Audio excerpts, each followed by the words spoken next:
안녕하세요. 36살 결혼 4년차 주부입니다. 결혼 첫 해에 아이를 가지려 노력을 많이 했는데 결과가 좋지 않았어요. 무리하는 것보다 마음 비우고 있으면 생길 거라는 말을 들어서 신랑이나 저나 조급해하지 않고 천천히 했는데 해가 지나도 별다른 소식이 없었네요. 아무리 부부라지만 신랑이야 잃을 게 저보다 적으니 양가 부모님도 각기 다른 반응이세요. 친정 부모님은 당연히 제 걱정이 우선이니 요즘은 애 없이도 많이 산다더라. 일부러 안 낳는 사람도 있다는데 너 자신을 가장 먼저 생각하고 최우선으로 여기거라 하면서 괜찮다고 하시는데 시댁은 또 그렇지 않네요. 시어머니께서 조금 유난스러운 부분이 있으시거든요. 결혼 4년 동안 아직 애도 들어서지 않았는데 시어머니는 평생의 자랑이 아들 둘 낳은 걸로 삼을 정도로 자부심이 있는 분이셔서 하루빨리 아이를 낳아야지가 아니라 하루라도 빨리 아들을 낳아야지라고 매번 보채십니다. 신랑은 제 편 들어주고 있어요. 사실 병원에서는 원인을 모르는 불임이라는 이야기를 들었는데 시부모님께는 병원 가서 검사 받아봤더니 남자인 자기한테 있다더라 하면서 저한테 스트레스 주지 말라고 매번 저를 위해 편을 들어줍니다. 누구보다 아이 갖고 싶어하는 저인데 자기 때문에 그런 거라고 하면서요. 그럴 때마다 고마운 마음보다 앞서는 게 미안한 마음이에요. 평소 때는 별로 티를 안 내시는데 특히 명절날이라든지 형님네와 같이 있을 때면 아들 손주 하면서 제 속을 뒤집어 놓으시네요. 저희보다 4년 앞서 결혼하신 아주버님네는 결혼하자마자 시어머니가 원하시는 아들 손주를 갖는데 성공하셨거든요. 그러니까 매번 신랑이 시어머니께 아이가 없는 게 자기 탓이라고 저를 변호해주지만 시어머니께는 씨알도 먹히지 않습니다. 첫째 보라고 하면서 씨가 좋다 보니 저렇게 결혼하자마자 아들을 가졌는데 둘째인 너도 다를 게 뭐가 있겠느냐며 은근슬쩍 문제가 있다면 저한테 있을 거라고 확신을 가지고 계세요. 병원 검사 결과에 따르면 정말 신랑이나 저나 아무 문제 없는 상황이지만 말이에요. 아무튼 말씀은 그렇게 하지만서도 이미 저희가 결혼했을 때 대를 이을 수 있는 장손이 있음에도 불구하고 시어머니께서 저희에게 아들을 바라는 데는 다른 이유가 있습니다. 아주버님과 저희 신랑을 비교해봐도 신랑이 훨씬 더 똑부러진 남자입니다. 제 남편이라서 파리 안으로 굽은 게 아니고 실제로 그렇습니다. 아주버님이 나이도 신랑보다 3살이나 더 많지만 직접 마주 대하면 아직도 철이 덜 든 사람 같아요. 첫째라서 오냐오냐 잘한 부분도 한몫하는 것 같지만 전반적으로 봐도 둘이 형제가 맞나 싶을 정도로 너무 달라요. 제 신랑은 경우도 바르고 대학도 소위들 말하는 명문대학교를 나와 대기업에 다니고 있습니다. 성실한 데다가 검소함까지 겸비해서 저와 결혼할 때도 시부모님께 어느 정도의 생활비를 드리고 있었음에도 불구하고 모아놓은 돈도 상당했어요. 중간중간 자신이 확신을 느끼는 게 있으면 과감하게 투자를 해서 재테크에도 소질이 있었고요.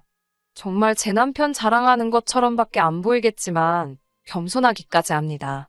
그래서 결혼을 준비하던 중에 아주버님을 처음 뵈었던 때에는 정말 형만한 아우 없다는 말이 무색할 정도였어요. 아주버님은 예의도 없고 철도 왜 그렇게 없으신지 나중에는 술이 잔뜩 취해가지고는 재수씨 옆에 앉아서 술 좀 따라봐 하면서 제 팔을 잡아 끌어당기까지도 했어요. 다행히 그 무례한 상황에서 신랑이 대번에 형 뭐하는 짓이냐며 성질내고 자리를 끝내버리고 저를 데리고 나와줬습니다.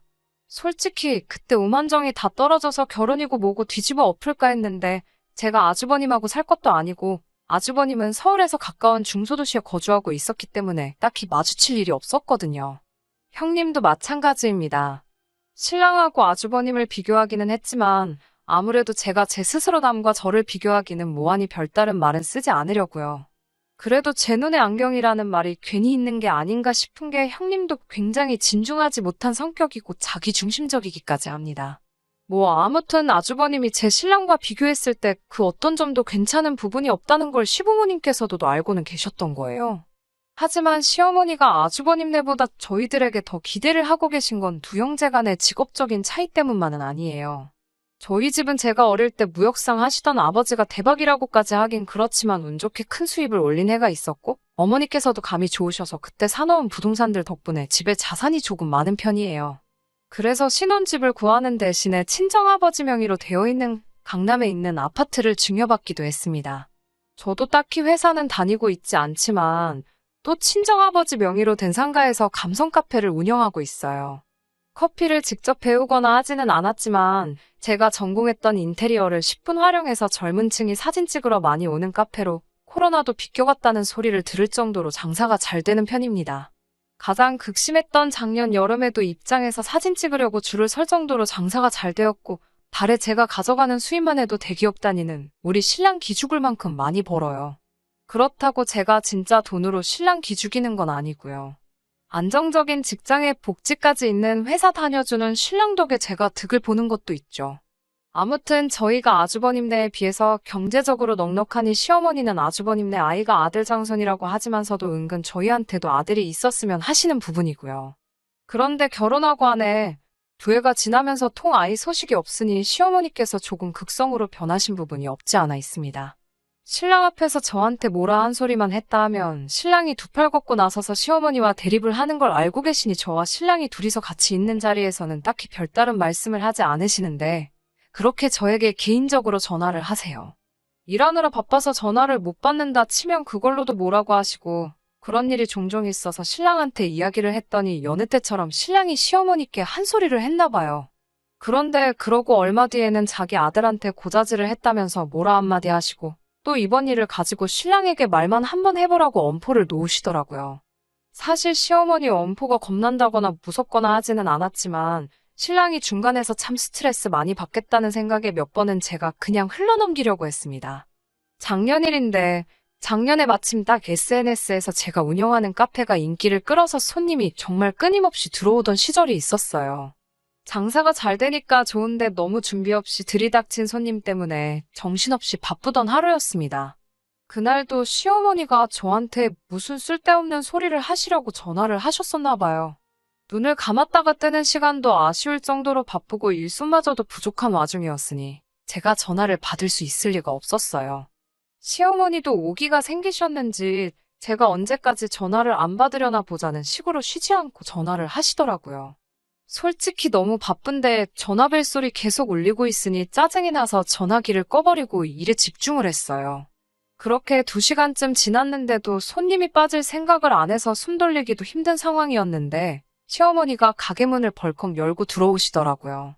가게 밖으로 줄 서 있는 사람들이 있는데 줄도 무시하고 들어오니 문 앞에 서 있던 사람들하고 시비가 붙었어요. 아줌마, 사람들 줄 서서 있는 거 안 보여요? 하고 묻는데 시어머니는 줄 서고 있던 그 사람에게 나 여기 사장 가족이라고 하면서 똑바로 알아보고 물어보라는 식으로 따지시더라고요. 저는 장사하는 입장이고 소셜네트워크에 달리는 댓글에 따라서 장사가 잘 되나 안 되나 정해지는 유행 타는 카페인데 사장 가족이라고 말하면서 손님에게 시비를 걸고 계시니 제가 아무리 바빴어도 가만히 있을 수가 없었어요. 실갱이하는 손님과 시어머니 사이로 비집고 들어가서 손님께 제가 대신 죄송하다고 사과를 드리고 카페 안쪽에 제가 사무실로 모시고 들어갔죠. 가게는 여전히 너무 바쁜 상황이었지만 시어머니 그대로 두었다간 가게 평판이고 뭐고 다 날아가 버릴 것 같았어요. 사무실 안쪽으로 모시고 가니 가자마자 하시는 말씀이 너는 며느리가 전화도 안 받고 대체 뭐 하는 거냐고 화를 내시더라고요. 어머님도 보셔서 알지 않느냐. 가게 밖에까지 줄이 서 있는데 제가 어떻게 전화를 받겠느냐고요. 그거 잠깐 전화 받아서 바쁘다고 말하는 게 그렇게 힘드냐며 화를 내시더라고요. 그 부분은 제가 잘못했다고 죄송하다고 사과드리면서도 정말 그 정도로도 시간이 없었다고 말씀드렸지요.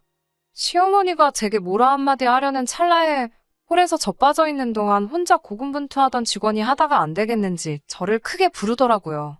그래서 어머님이 말씀하시는 와중에 금방 돌아오겠다고 다시 매장으로 뛰쳐나갔어요. 한참을 카운터 안쪽에서 음료수 만드느라 계산 도와주느라 정신없이 일을 하고 있었어요. 시간이 얼마나 지난지 모르겠는데 사무실에서 느닷없이 시어머니가 나오시더니 어쩜 어른을 기다리게 만들 수 있냐고 한 소리 하시더니 더 이상 못 기다리겠다고 하고 가시더라고요. 정신없는 와중에 그냥 가신다니 고맙기까지 할 정도였어요. 그날 카페 문을 닫으니 진이 빠져서 집까지 운전하고 돌아올 기력조차 없더라고요. 차 안에서 잠깐 숨 좀 돌리고 있다가 그래도 직접 오기까지 했는데 시어머니 그냥 보낸 게 마음에 걸려 전화를 드렸지요. 시어머니가 제 일터까지 찾아온 이유가 참 충격적이었습니다. 전화를 해도 제가 안 받다가 얼마 안 있어서 전화기가 꺼졌으니 그게 너무 의심스러웠다고 하시더라고요. 신랑하고 저 사이에 아들이 안 생기는 이유가 제가 혹시 딴 남자를 만나기 위해서 일부러 애를 안 갖고 있는 거라고 생각하셨다고 하시네요. 참 실망스러워서 그게 무슨 말씀이라고 하려는 찰나에 뱉으신 말에는 사과는 안 하시고 오늘 보니까 장사가 좀 잘 되는 것 같던데 얼마나 버냐고 물어보시더라고요. 저도 그 순간 짜증이 나서 그랬는지 돈 가지고 어머님 기라도 죽여보려는 생각에 원래도 신랑이 버는 것보다 많이 벌었는데 이번 달에는 특히 장사가 더 잘 돼서 신랑이 2달치 벌어오는 것보다 훨씬 많이 벌 것 같다고 말씀드렸죠. 결혼 전에는 카페 그거 돈이나 되냐면서 무시하시며 대기업 다니는 신랑 얻은 게 제 평생의 복인 것처럼 말씀하시더니 제가 얼마 버는지 알고 나시니 그래 하면서 놀라시더라고요. 제가 생각이 얼마나 짧았었는지 괜한 소리를 해가지고 일을 크게 만든 것 같습니다.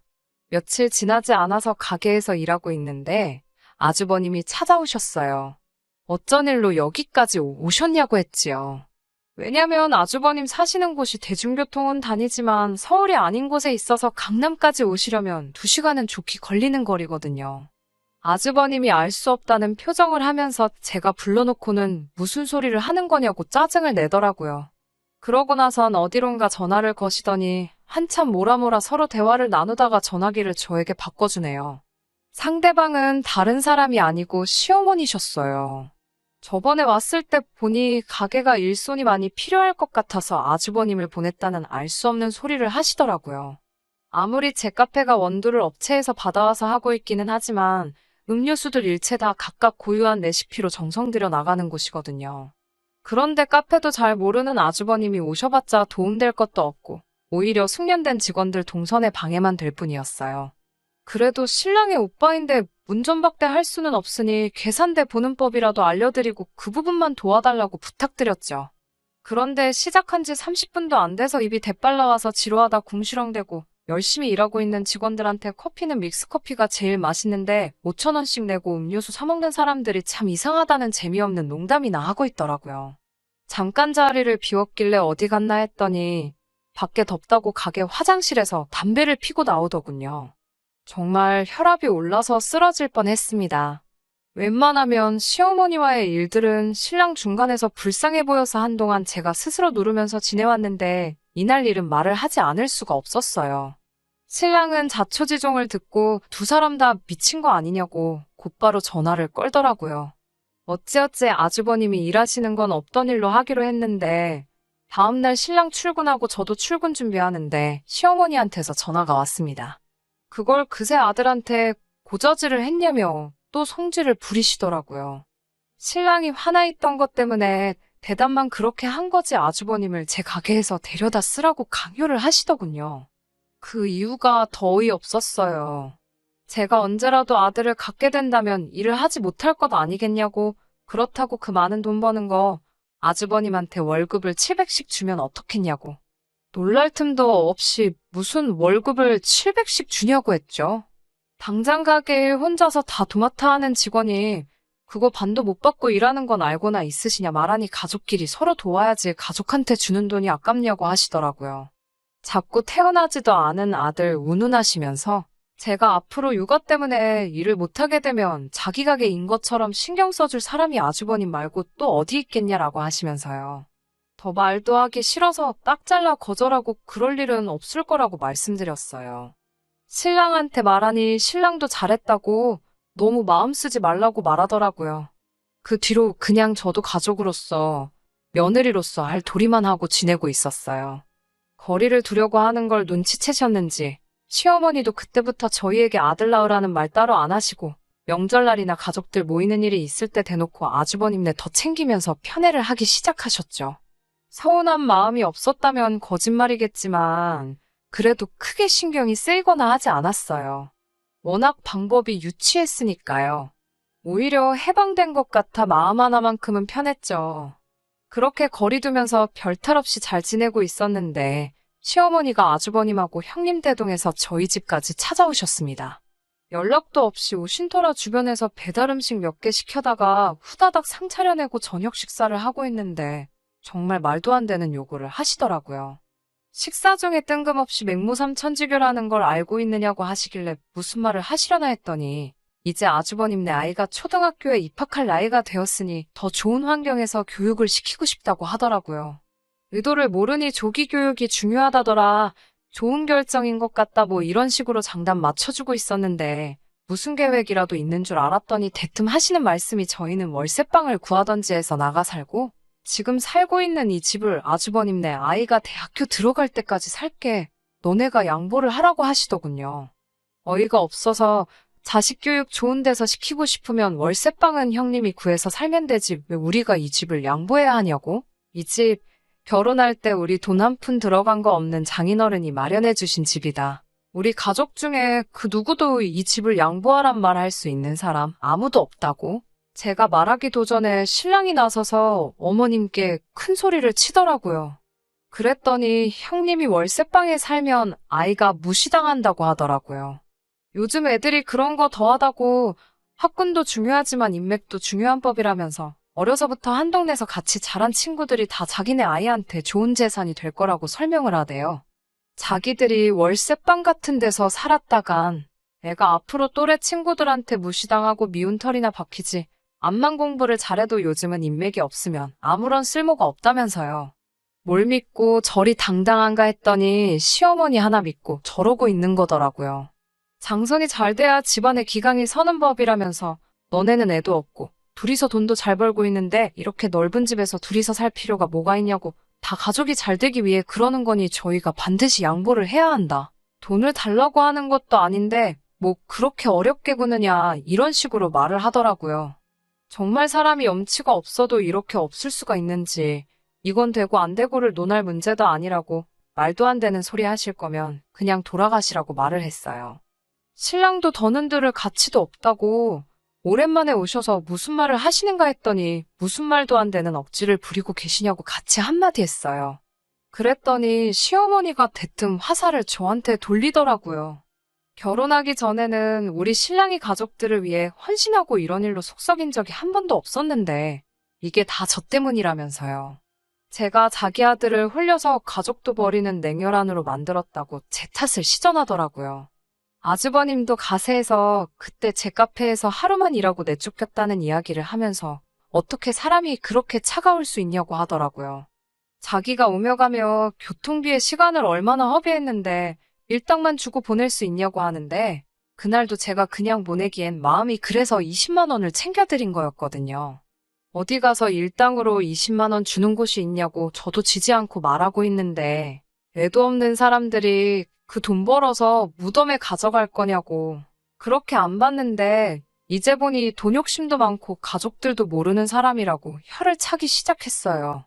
서로 언성이 커지고 있는 가운데 지켜보고만 있던 신랑이 소리를 지르면서 밥상을 뒤집어버리고 평소에도 어떤 일이 있어도 평정심 유지하면서 화 한 번 안 내던 사람이 그러고 있으니 아무리 가족들이라도 신랑 눈치 보면서 조용히 밖을 나가더라고요.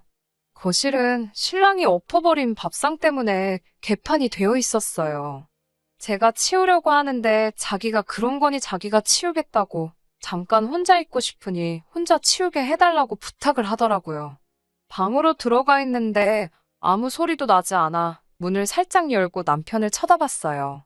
등 돌려 쪼그려 앉아 바닥을 치우고 있는데 신랑의 등이 살짝 떨리고 있길래 가까이 다가가니 울고 있더라고요.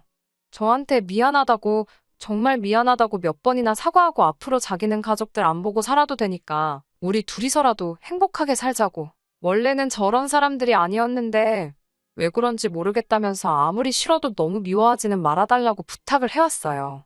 지금은 시댁 식구들하고 일절 연락도 끊고 안 보고 살고 있습니다. 가족의 연이란 게 그렇게 쉽게 끊어지지 않는다는 건 잘 알고 있어요. 지금 그 누구보다도 신랑이 가장 힘들겠지요.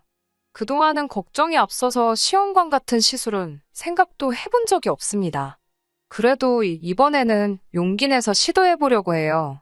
언제까지 자기 가족들과 등을 돌릴지는 모르겠지만 저를 위해서 가족들까지 저버린 남편에게 조금이나마 위안과 행복을 줄 수 있다면 어쩌면 그게 지금 제가 할 수 있는 최선이 아닐까 하는 생각을 해보며 이렇게 이만 사연 줄이도록 하겠습니다. 끝까지 들어주셔서 감사합니다. 오늘의 사연은 여기까지입니다. 구독과 좋아요, 알람 설정 부탁드리고 더 좋은 사연으로 다시 찾아뵙겠습니다. 감사합니다.